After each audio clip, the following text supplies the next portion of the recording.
หลังจากเข้าขอขมาแม่เรียบร้อยแล้วเขาก็จะไปเฮ็ดเกี๊ยวมีเกี๊ยวหมูแล้วก็เส้นหมี่เหลืองมาจากเส้นหมี่เหลืองมาสั่งมาจากสปปลาวค่ะลูกศิษย์ก็สั่งมาจากสปปลาวค่ะนี่ค่ะเครื่องปรุงเฮาสิมาเฮ็ดนี่พริกไทยเฮาเตรียมของแล้วเตรียมมาตำเครื่องใส่กันเนาะเสร็จแล้วเนี่ยเพิ่นก็เอายกพระลงมาเฮาก็ยกพระลงมาส่งน้ำพระประจำเฮือนเฮาเนาะค่ะนี่เนาะเนี่ยเอาส่งเรียบร้อยนี่ค่ะส่งแล้วน้องเปลี่ยนน้องส่งเอื้อยส่งแม่ส่งเอื้อยก็บ่ได้มานำดอกนี่เฮาก็มาฉลองไหว้กันต่อนี่ค่ะไหว้ที่ซื่อนี่น้องจัดให้ก่อนนะคะคือเข้าเบิ่งหน้าเพิ่นปุ๋ย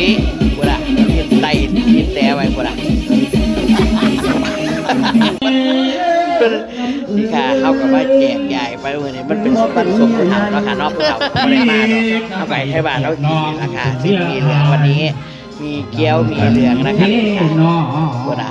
เฮาบ้านเฮาก็ประกาศแพ้กันเรื่องบ้านเฮาเลยนะคะ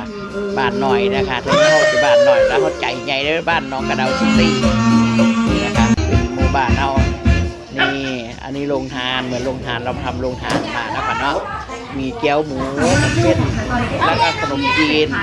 ของเจ๊ตูบนะคะนี่